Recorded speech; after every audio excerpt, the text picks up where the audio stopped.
Hey guys, this is Dustin with the Lunch with a Punch podcast, and I'm super excited because I have a brother from another mother joining me today on this episode. He is a very accomplished man. He's done a lot in his career, and I could spend a whole episode just listing it out from working with the elite forces of the military to driving the business growth of his own brand that's affecting thousands of people every day. Training for Warriors, if you haven't heard about it, is a facility where they help just middle-aged America get in the best shape of their life. I just say middle America. And then he's also an author. And that's one of the things that I wanted to kind of bring him on and speak about with today. But most importantly for me, he's been a longtime friend. He's been a mentor. We've crossed paths many times throughout the years and just learn a lot from the man. And so I'm super excited to have him on today's episode so he can pass on some of his golden nuggets to you guys. So guys, I'm super excited and thank you for joining me today, Mr. Martin Rooney. My pleasure, Dustin. It's Lunch with a Punch. And, it's fun, and Mr. Martin Rooney is my dad. So, hey, it's always Martin, that.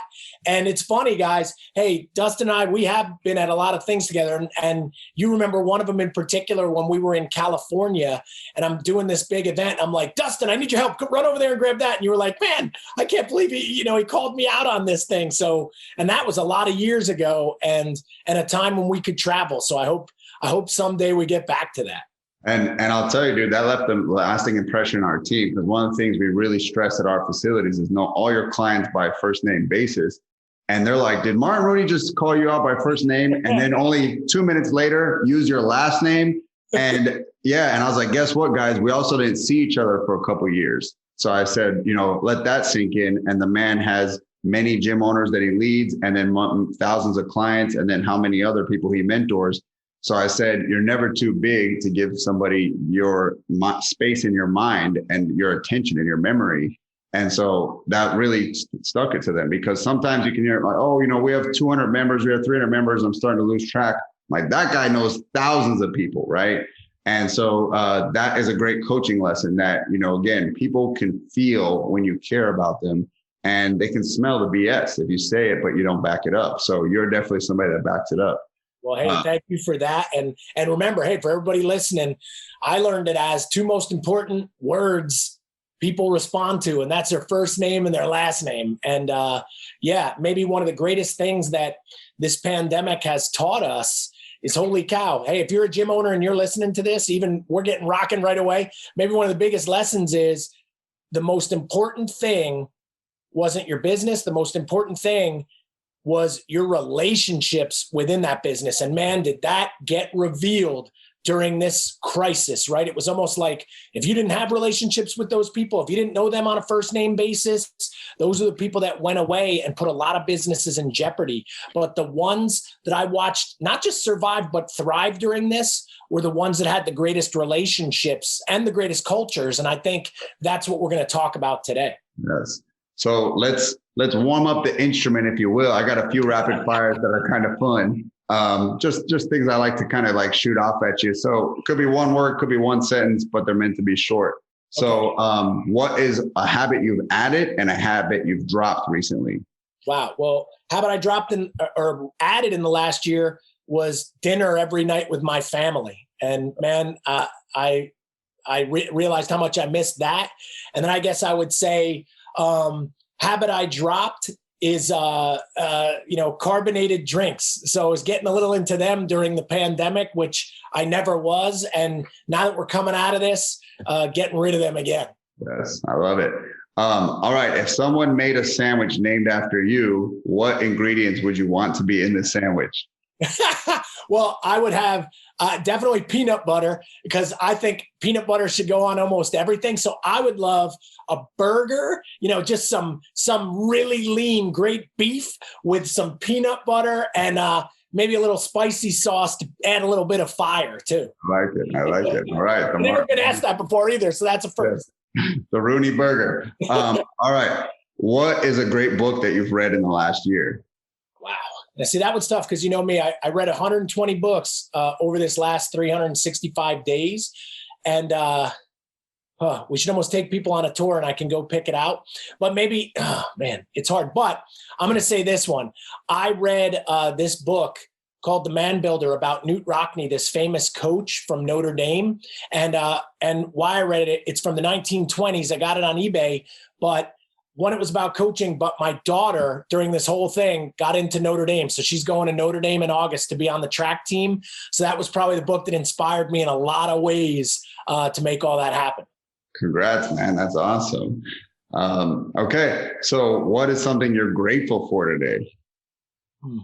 Again, same thing I would say is maybe the relationships in my life. I think I took some of them for granted until it was revealed how important it was. And in particular, right now, I'm really grateful for my wife because she's holding a lot of things together. You and I have talked about offline that I need to appreciate her more and maybe tell it to her face just as easy as I do when I tell it to other people like this. So that's definitely one area I'm grateful. And as another rapid fire area, one area I got to still get better.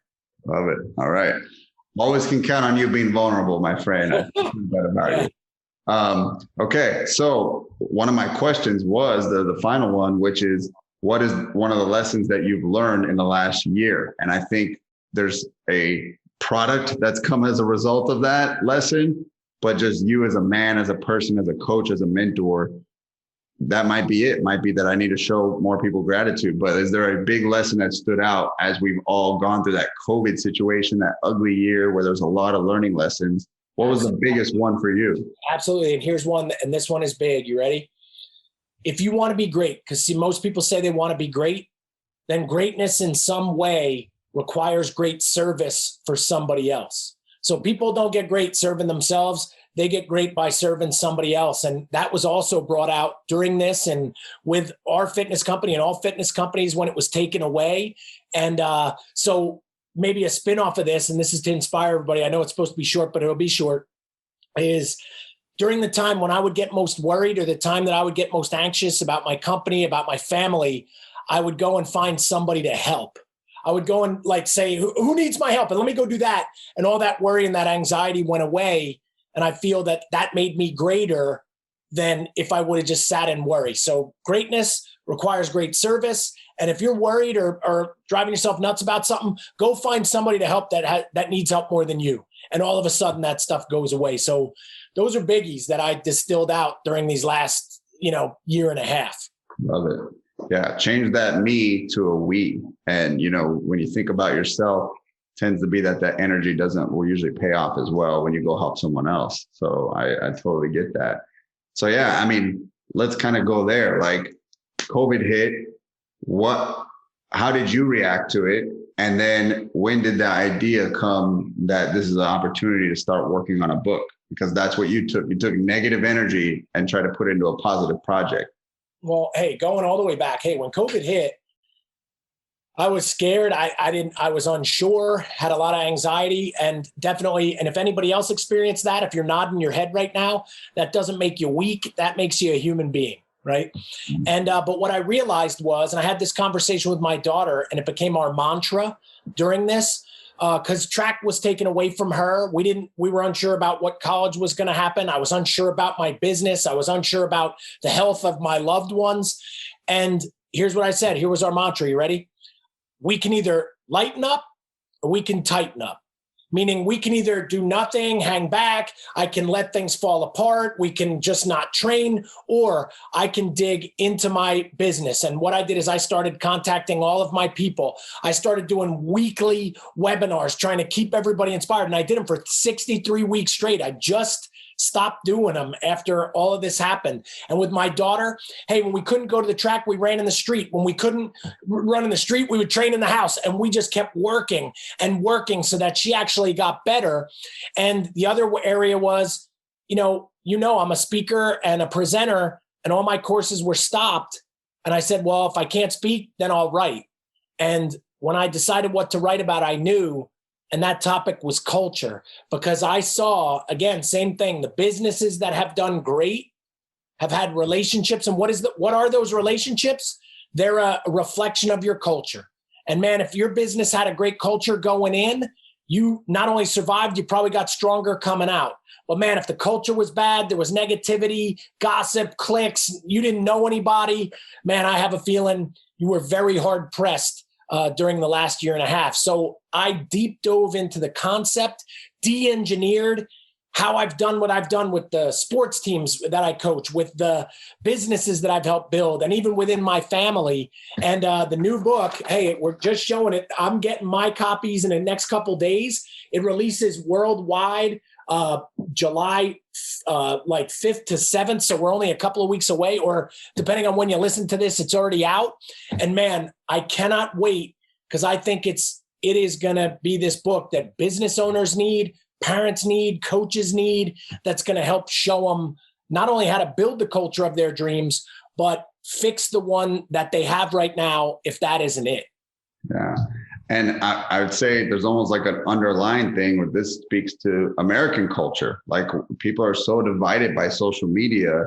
I admire that you turned it off and you went to solving people's problems and tried to help the world in a way rather than tearing it down, because that was what so much people were doing. And it's getting better, but so many people were doing social media that you almost needed to take a permanent break, and ask yourself, do I want to go back there? Do I want to go back to this negative space? And one of the things that, I think most people feel like they don't have control over is the people around them in culture. And that's wonderful that you're pointing out that, because people don't know if they can change what's going on in their household or in their business. But one of the things that I'm always reminded, and I try to keep in my mind, is you have complete control over your culture. You can edit the relationships that are not strengthening you and helping you get better. And you can pour more time into the people that do lift you up. And I believe in this 3-directional like coaching and mentorship. So I'd like your feedback on this, Martin. I think you need to be pulling people up and mentoring people that need your expertise, that you're a little ahead of them in some way of life, and you're mentoring, you're pulling them up. Then you go sideways and you reach to your peers, the people who are kind of equivalent to you in some space. Sometimes you just need their support. You need their positive encouragement. And then you need to reach up. You need to reach to someone that's beyond you in some place and wherever you want to excel in life, and hire them, you work with them, get around them, spend time with them, a coach, a mentor that's going to stretch you, whether it's fitness, whether it's business, whether it's mindset, whether it's relationships. That's that 3-directional coaching. And so it sounds like that might play into what you speak about with culture, or what you're going to be presenting in that book. For sure. I mean, hey, what you're saying there, and no matter where you are in life, unless you're maybe the head of Amazon, and even he's got still people ahead of him, I guess, but everybody, hey, has people under him, alongside him, and in front of him. And you got to always aspire to continue to just keep moving, but also keep serving, right? So what I would say is this book is, way more about, again, deconstructing the actual culture, setting it and designing it the way that you want it to be, versus letting everyone else design it around you. And that's unfortunately what happens. For instance, in the fitness industry, a guy will say, here's the usual story. Somebody works for a fitness business. They either say, I can do this myself, or I want to make more. They make a logo, they leave, they try to perhaps steal some of your people. And then they're in business, right? They got a little space, but they never did the work. They never did the due diligence to understand the culture they want, the vision they have, the mission they have, the values they stand for. And then they never instill them in the people, maybe if they ever hire any. And then all of a sudden they bring in these people, no one's on the same page. And you know what happens? They grind through years and years of mistakes, and then those businesses usually go away.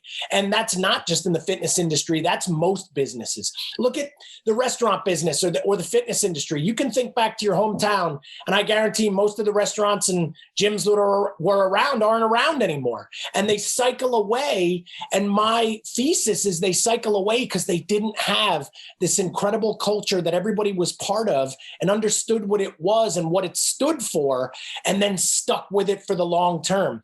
But if you set it right, and the greatest companies in history have, man, those companies are evergreen because their culture is so strong. And the famous sports dynasties or teams the same way.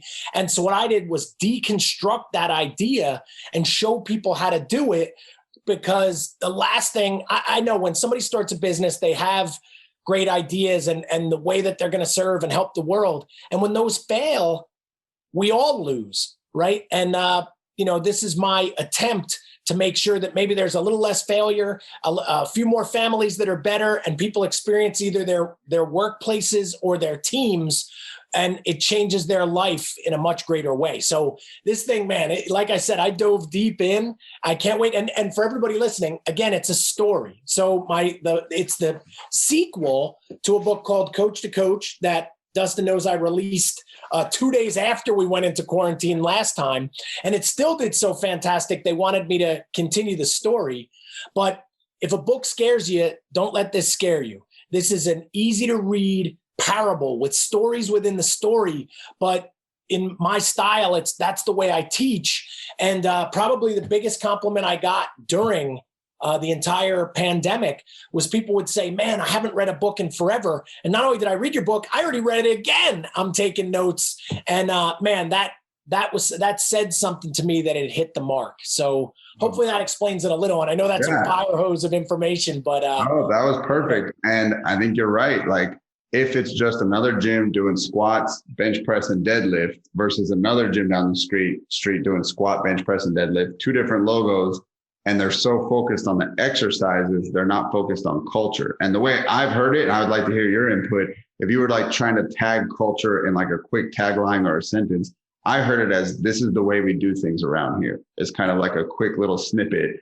Is that like how you kind of look at it? Absolutely. And you'll see though, but that's only one small piece of, there's a lot more too. Yeah. So, and you'll see, and I don't want to give it away, but yeah, absolutely. So culture is how you do stuff, but culture is also all the people that work there. Culture are all the rituals and behaviors and values and mission. And man, it gets very, very deep, because you see, to get people to ever do everything the way you want it to do it around there, man, there's a lot of stuff you have to have set really well, and the right people on board making that happen, or you never reach that space. So I would say this is how we do it around here is the end product, but man, the whole process is what I really cover and show people how to do it. So, because hey, every person says, oh, here's how I want it, right? I want everybody to love my place, and everybody to be nice to each other, and everybody to be honest, and everybody to be on time, and all my workers to be perfect and so supportive and service oriented. But do you see how that's how we do it? But that never happened. See, that's what I'm getting at. We all know that. But man, how do we get to that? And that is what this book is going to do, which that's helping me right now by explaining that, because it's getting me more excited about it. Right? Yeah. So when you look at culture, when you visit other businesses, because I'm sure as a business owner, we always got our eyes up, like no matter where I'm going, the coffee shop, the car wash, the airport, I'm looking at everything and how I'm being treated, the customer service I'm experiencing. What's the number one culture like issue or mistake that you see people make? They're like, man, if they just got this, it'd probably make a big difference. It might not be the whole piece of the pie, but this is like a common mistake across a lot of businesses. Like, what would you say is that? Well, I'll give you two. Number one, the people that are in charge, the quote unquote leaders, either how they've been selected or how they aspired to that position, have never really been taught much about leadership. So, but it actually says the same thing. And then most of the people that work somewhere don't know their role. They have not either been trained or educated for the culture that somebody wanted. So do you see how this is trouble? Like, hey, the guy that goes and opens his gym, that doesn't mean he's a good leader. That might mean he just had some money from his uncle and he loves lifting and wants to go to another gym. And then he hires other people that there's never the training put into them for them to completely understand their role and the culture that will and won't be tolerated there. And then as a result of that, everything falls apart. So think about it. Like, there's nothing more common than lousy service, right? Go to a bank, go to a restaurant, go to a hospital, you'll be shocked. Most service is pretty poor. But here's the thing. At the places where it's really great, they understand their role, right? And here's something I'll say interesting, because I just got into a conversation about this, about culture. So watch this. I'm going to try it with you and see how it goes. Hey, if I say the word McDonald's, what are some words that jump out? Burgers, fries, shakes. I don't know, dirty. Yeah, keep going. Now you're getting somewhere. That's a common one. We hear that a lot. Fast, quick, cheap. Like, okay. Yeah. All right. And here's some other common ones you usually get. They're going to get your order wrong all the time. That shake machine or ice cream machine is always broke. Well, you know what's pretty interesting? Dirty comes up a lot. Now watch this. Now, I don't know if they have them there or anything. Have you heard of Chick-fil-A? Oh, yeah. Okay, so if I say Chick-fil-A, what do you think? Amazing customer service, efficient. It's my pleasure. Well-trained. You're nailing them. And watch, you know their culture. Yeah. Like, look at that. So look at that. And here's the thing. They're hiring the same kind of person, but somebody's not getting taught right. And you know what's really weird? The culture at McDonald's has changed, because I remember McDonald's so long ago when I was a kid, you wanted to have your birthday party there, and it was, welcome to McDonald's, how may I serve you? See, I don't know if that happens anymore, but now it's dirty. Yeah, they get everything wrong. Like, this is how people know them. So there's been a cultural shift. And I'll tell you what, I guarantee you could track that right down to profits. And I don't know all about Chick-fil-A's numbers or whatever else. And hey, I am in no way trying to push people towards fast food with this conversation. But what I'm saying is, man, nobody doesn't say the two things you said. And it's pretty powerful that they must be teaching the roles right. And they must have such a powerful culture that when you become part of it, you either carry it out or you're gone. And so these are all lessons, ideas, and inspirations for all of us to understand it. But that just gave people a glimpse of two different cultures, and perhaps why one of them has usually cars wrapped around the building 3 times, and the other one, now you're even afraid to go to the bathroom in there because of how dirty it'll be. So, man, big lessons. And I'll tell you what, don't let your gym be a McDonald's. Go be a Chick-fil-A, right? And if you can't, or you say that I can't do it, I can't teach my people, then, man, maybe you shouldn't be owning a fitness business, right? Because the relationships there, and I know Dustin will agree, are even more important than the quick interaction at a Chick-fil-A. I guarantee that. And I think another thing you point out with that exercise, I don't even work there, and I can spit off words about the culture. So it permeates beyond the walls.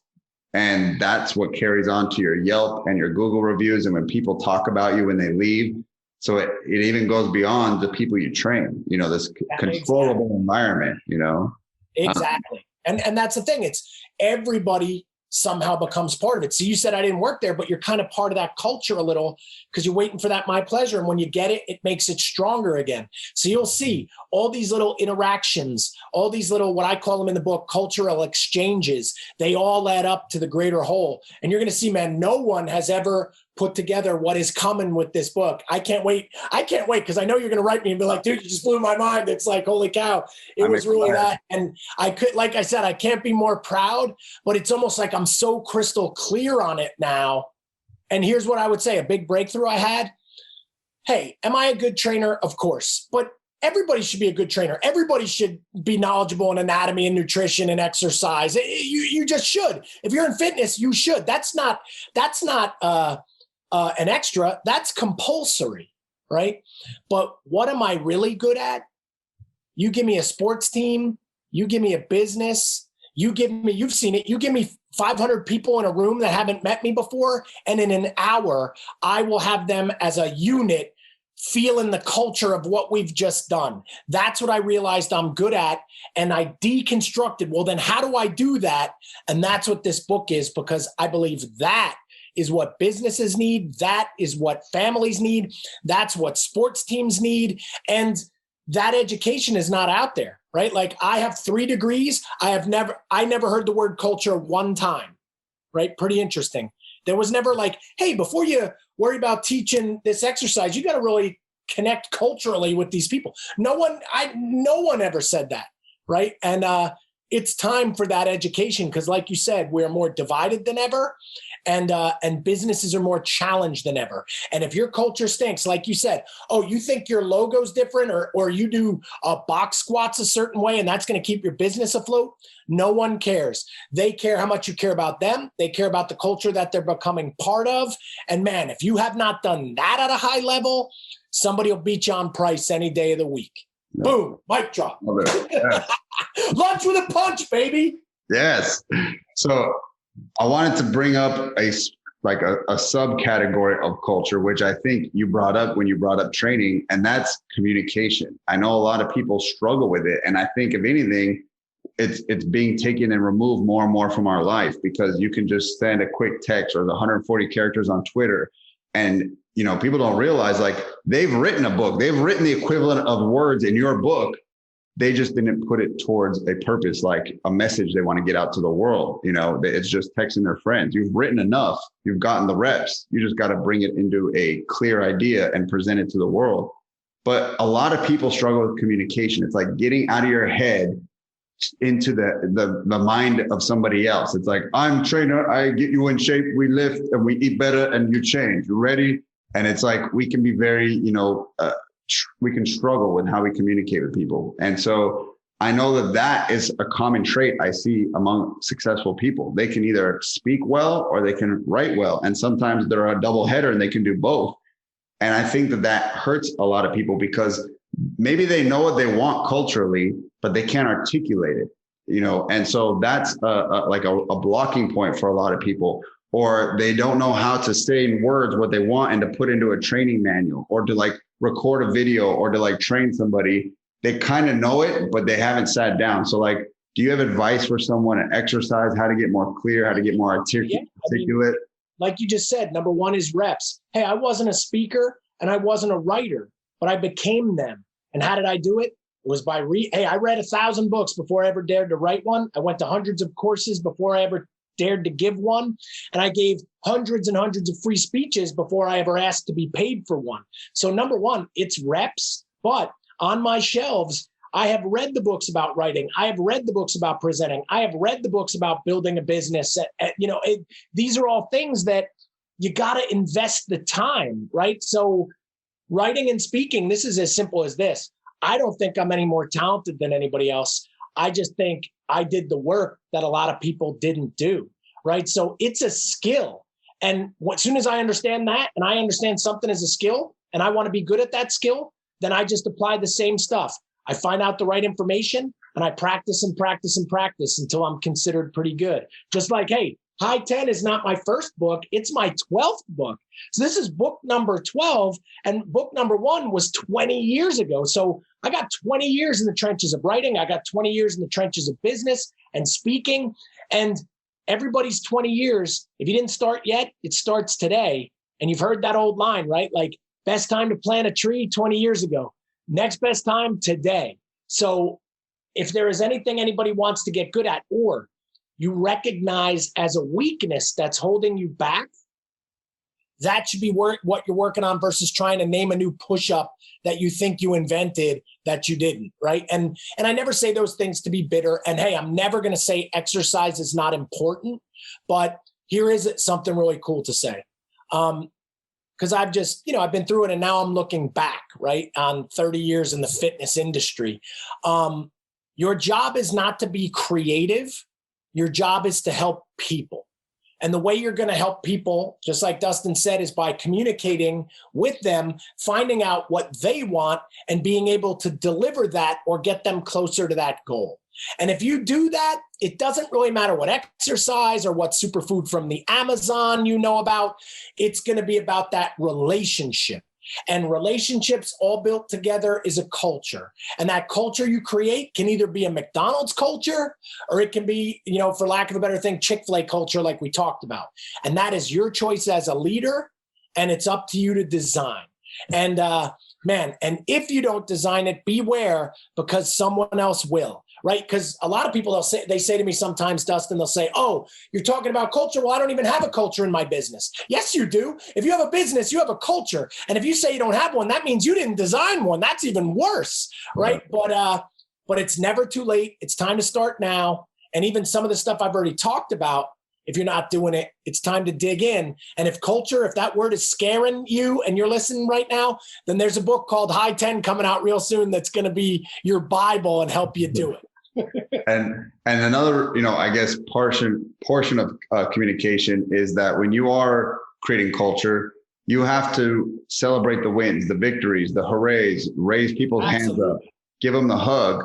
But there's also another side to it, and it's having the tough talks. It's calling people out on their BS. It's shooting straight with people. It's holding people's feet to the fire, whether it's accountability or saying you said you're going to do something and you didn't. And that's where I think people tend to struggle. It's like, conflict and having the tough talks. Because it's easy to be the celebratory coach and raise people's hands. But I think a difference maker is also being that person that's not afraid to go and tell people straight and hold them accountable. And what's funny is they end up respecting you more out of it, right? And well, here's the craziest part. And some people say, oh, I'm afraid to hold people accountable. And I don't recognize, you just said accountability, recognition, which I agree with 100%. But here's the thing. That means you didn't design your culture right. See, I have a culture set in my business and how I feel about it. So if I see something I don't like, I have zero fear holding someone accountable because we've defined that in the culture. So if you have defined all the behaviors that are unacceptable in your culture, then it's easy to hold people accountable. But if you never really did that and now somebody does something, but you don't feel so good about that, that's why it's difficult. So do you see, it's like the trump card that gets thrown down is your culture. If the culture is set, there aren't hard conversations, right? Like, hey, there have been some times that some people in my network have done some things that are not our culture and they're gone. They're gone like that. It's very easy because this is how we do it. You used that word before. You just did something how we don't do it. Goodbye, right? Watch. This is a very important exercise in culture. You ready? You put your hand here, you put your hand here, and you say, see you later, man, because you're killing my culture. So, and I'm getting fired up here. Who would have thought culture could be so exciting, right? But here's a great line that'll go with that. And I'm having a breakthrough because I'm going to change the line. I've always heard your culture will rise or fall to the level of the stuff you tolerate. So do you see how right now, I guess McDonald's is tolerating dirty places. They're tolerating that, so the culture will only rise to that level, right? Mm-hmm. But watch this. But your culture will also rise or fall according to the things you celebrate. So also like, hey, what do you recognize? What are the things that you wanted to happen that you do? And wow, I like that. There's a rhyme in there, like that your culture will be a combo of what you tolerate and what you celebrate. So if like, man, you don't tolerate dirty places and you celebrate when people have done a great job and said my pleasure, then that's what you're going to get. Like, do you see the clarity there? And that is all in the book. And it goes over the exercises and like, how do you recognize? And then also, hey, how do you hold accountable? But I'm saying this as the thesis of that last fire hose tirade. When you've spent the time to set your culture and everybody knows about it, both of those are very easy to do, right? But if you never did, then they're really hard. So if anybody is listening and says, wow, I'm not good at holding people accountable and I don't recognize stuff enough, you never set your culture up. That's why. And that's exactly what you got. You have a dirty McDonald's right now, right? For lack of a better thing. And if McDonald's is listening, I'm sorry. I don't, we're using that as an example. But no, we're not sorry about that. But yeah, basically, think about it, like go back to your childhood. Did you respond well when your parents pointed out everything you're doing wrong, or when they said, attaboy, good job, I'm proud of you for that, right? And then how did that make you feel? Well, I would say both. I mean, here's the thing. My parents set a culture again. They told me what was wrong. And here's the thing. And then if I did something against what was the culture of our family, then yeah, I'm going to hear about it. I might not like it, but hopefully I'm not going to do it again. But of course, and then when they pat you on the back for doing something great that they also wanted, hey, in my house, you were supposed to get good grades. In my house, hey, if we're going to do sports, we're going to aspire. My mom was a physical education teacher. You're going to eat right. You're going to get 8 hours of sleep. You're going to take care of your body. It's the most important thing you have. And now I'm a product of that culture, baby. Like that's what happened, right? And I don't do bad things because they told me that's not how our family does it, right?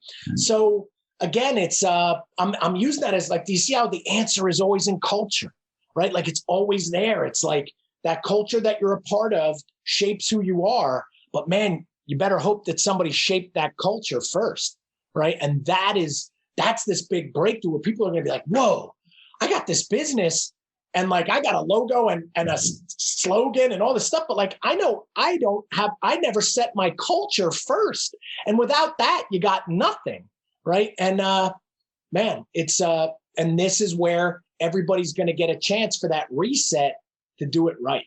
Yeah.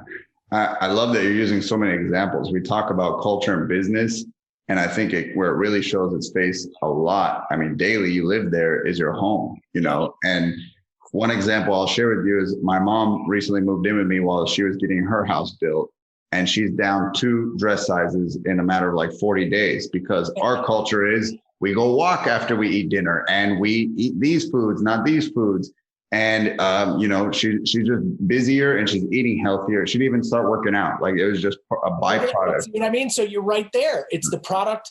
It's the product of the culture you're in. But watch this one. And here's one. And I know it's going to hit some people in the fitness industry because I've seen it a lot. And hey, I deal with 1,000 gym owners all the time, right? What is different is, and I say, hey, in the book, it really talks about how culture begins in your home. And I'm not talking about eating right and walking. Those are incredible. And of course, what I'm talking about is, and I've experienced it, there was a period of time when my wife wasn't into my business, meaning like she wasn't supportive of me training and she wasn't supportive of me being at the gym all the time. And she wasn't supportive of what I was trying to do with Training for Warriors. And that division, right? When the spouses are not on the same page, it can destroy your culture in your house. And I'll say this, the best move I ever made, she got involved with the business and man, she's second in command now and probably more important than me.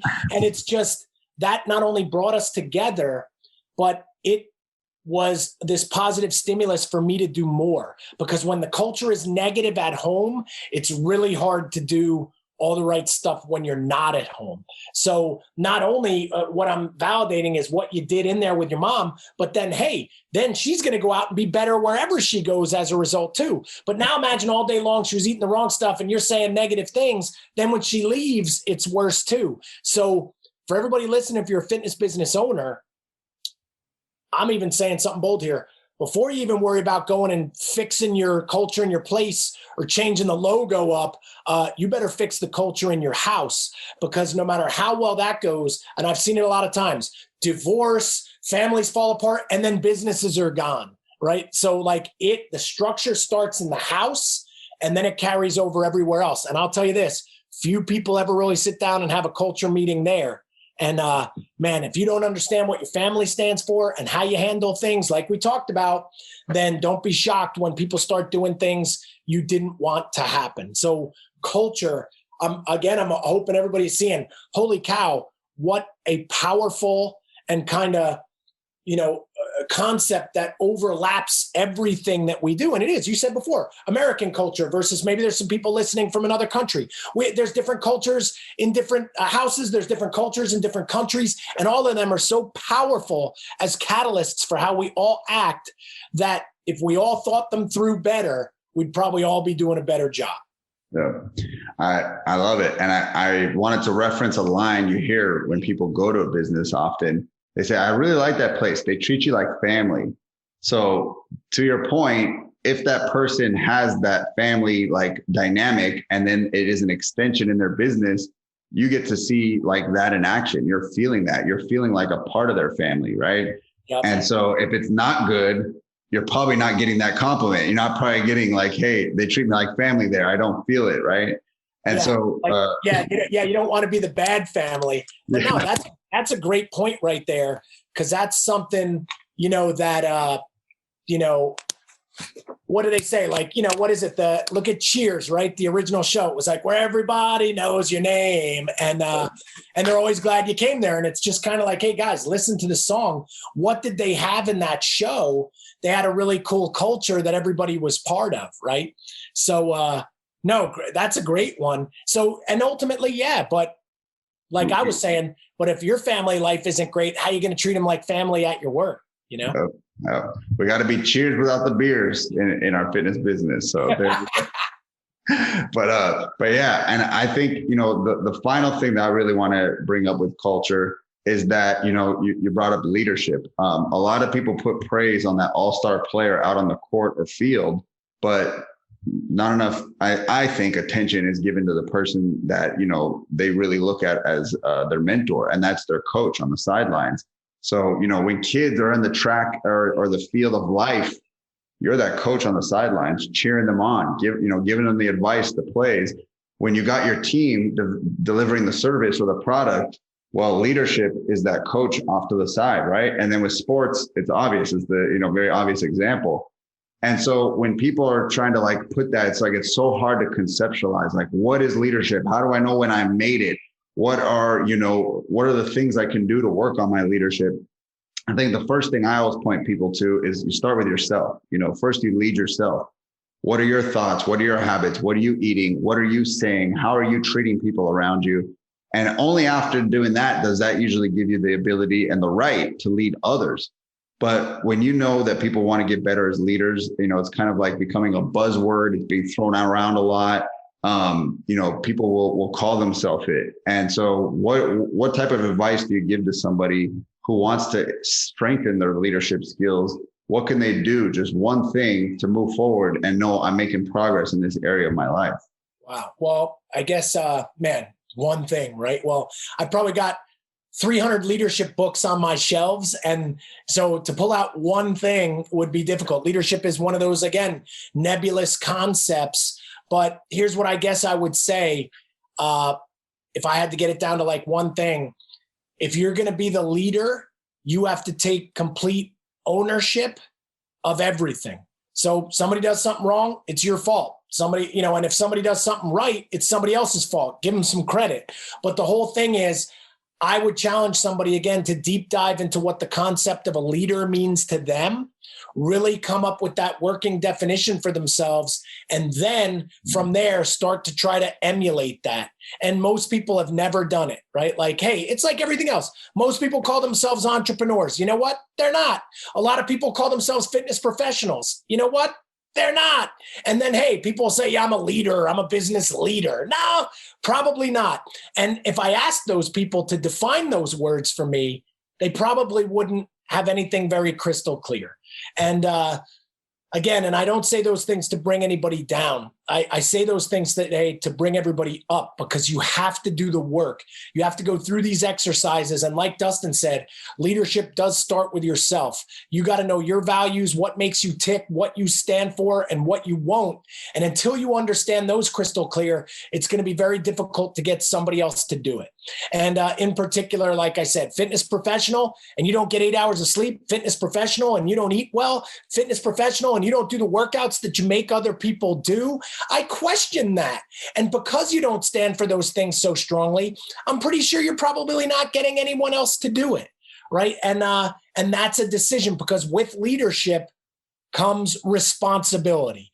And if you accept that responsibility, if you take ownership of it and your business, you're going to make the hard calls. And hey, you're not going to make everybody happy all the time, but you're going to create a better culture and lead a better business. And the only reason I know those things is not because I'm a good leader, but because I was a lousy one. And I made mistake after mistake and mistake until I learned not to make those mistakes. And then it becomes much more clear. So again, it's what they call wisdom, right? It's now I think I just understand it a little better, and my life has become a lot easier since I did. But I'll say it again. Hey, and if you want a great leadership text, hey, coach to coach, then coupled with high 10, because it is, I think there's even, which one? So this one is, hey, an empowering story about how to be a great leader. Like, that's the subtitle of there. And this one is an inspiring story about building great team culture. So if either one of those interest you, easy place to start, and it'll start the conversation. And you know what? These books aren't the be all end all. Then it'll lead you to the next book and you'll keep getting better and better. Yeah. I got to say, a reoccurring theme that you keep hitting is clarity. And I think challenging people to get clear and to get quiet. There's just so many distractions, social media, like just so much things, our phones with us. One thing I know you really value is your quiet time, your reflection time, your ability to separate from all the noise and just do some deep thinking. But get clarity about the culture of your business, get clarity about the culture of your household, get the clarity around what you believe in and who you want to be as a person. And then what is your definition of a leader? Because one of the things that I like that you put a spin on there was like, a lot of times people become another person's version of a leader. Like, you say that that's a leader. All right, I'm going to try to do that. Stop for a moment and ask yourself, what does it mean to you? What does success look like to you? Because, you brought up that you failed, and I have too. And I think anybody that is honest with themselves admits that. failure is not the opposite of success. It's the path to success. You must fail to get to success. There is nobody that had their first time and it was a home run. And they're like, I hit a ballpark home run here on my first attempt. Wow. It is failure after failure after failure. And then eventually you get there. So, yeah. Yeah. Well, and you said something important, you know, how, and all those things you talked about, the clarity, right? And here's a great line. It's like clarity is strength, right? Like when you have clarity, you have strength. And that's not overnight. See, I think that's the piece too. Oh, Martin said something about values. Oh, well, I'll go read what Google's core values are. Those are great. Yeah, I'll put those on the wall. Man, no, like this is deep. Like when you get into that reflection, like I didn't figure out who I was in a weekend or one evening because I did a Google search. No. That took years and years and years until you become clear. And hey, those years are ahead no matter what, even if you don't like hearing that it's going to take some time. But that's the thing. I think people, they try to race through instead of getting it right? And right down to using that example, right down to their logo, right? Like I've seen some really bad logos, man. And it's like, why? Because it was the first one they got and they're in a race to try to get something done. And you know what? If that's the way they're going to attack everything by just accepting whatever happens to race through, then man, you're probably not going to be clear and you're definitely not going to have the culture you want. So and again, this is not to be a doomsday scare you thing. This is a thing to, holy cow, to inspire you. And it's like, wow, this like room in my house just opened up that I've never set foot in. I never knew it was here. And I got to start getting to work in here. And that's what I'm hoping, just like what Coach to Coach did for so many people, I'm hoping High 10 does it for a lot more people again. I can't think of a better way to end this episode. So why don't we do that right now? But of course, I want them to know where can they get the listeners, where can they get a copy of High 10? How can they order it? And when does it release, the drop date? Yeah, well, hey, all my both Coach to Coach and High 10 are both on Amazon. And right now, High 10 is pre-selling unless you've listened to this after July 7th. But here is the deal that I'm doing, and this is going to help you build culture. I'm calling it Get One, Give Two. And here's how it works. If you get a book for yourself and give it to two people, it could be two of your staff members, it could be two of your family members, it could be two of your teammates, but whoever it is, you get a great book and you give two great gifts, which is going to help your culture.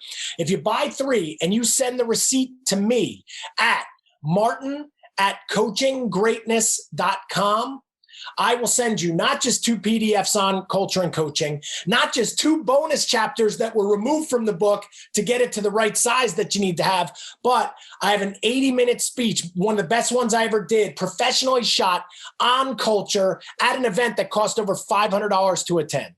So get one for yourself, give 2 to a friend, which is going to win some people over, and you'll get over $500 worth of stuff. And man, I just stand behind it that you're just going to be so happy with this book.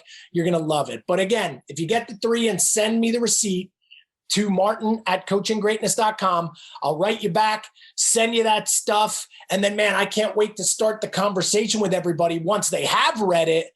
And we can really start going over what everybody thought of the book. Yeah, love it. All right. Well, thank you for giving that special gift out. I think it's going to really help a lot of people. And guys, I got to tell you, especially if you're a business owner, I watched the extra video that you get about culture. It is fire. You want to watch it. You want your team to watch it. And then you should buy you and your team these books and go through it together as a team learning experience. Because then if you made that mistake, if you haven't defined culture, this is your exact guidebook on how to do it. So because culture is something you can control. You can literally change it now. You don't have to feel like, oh man, I made a mistake and it's not fixable. You can absolutely change it. Martin, where could they follow you on social media if they want to hear more of this fire? I know you have a podcast, your Instagram, all that. Yeah. So, hey, on Instagram, I am the Martin Rooney. On Twitter, I think I'm Martin Rooney 1. And just on Facebook, I'm Martin Rooney. You'll find me on there. And if you want to see some of my blogs, you can check out coachinggreatness.com. And if you want to hear more without seeing me, you can always listen to the Into the Roar podcast, where there are 120 episodes of fire on there too. And I'm just always putting stuff out there to get people amped up. Love it. All right, Martin, thank you so much for your time. Appreciate you being on the Lunch with the Punch podcast. We'll catch up again, my friend. My pleasure.